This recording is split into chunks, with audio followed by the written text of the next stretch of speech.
నా పెళ్ళాం యాభంటే ఆడ కూర్చోంటావు కదా నువ్వు. పెళ్ళా గురించి నీకేం తెలుస్తుంది? నీకేం తెలుసు? వెళ్ళిపోయిన నా పెళ్ళా గురించి నాకు తెలుస్తుంది. ఇట్లా కొట్టేది నా పెళ్ళమే.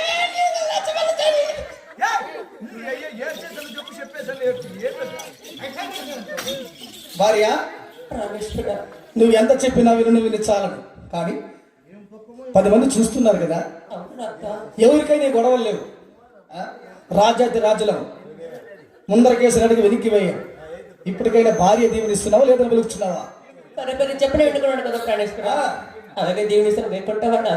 అలాగే బామా.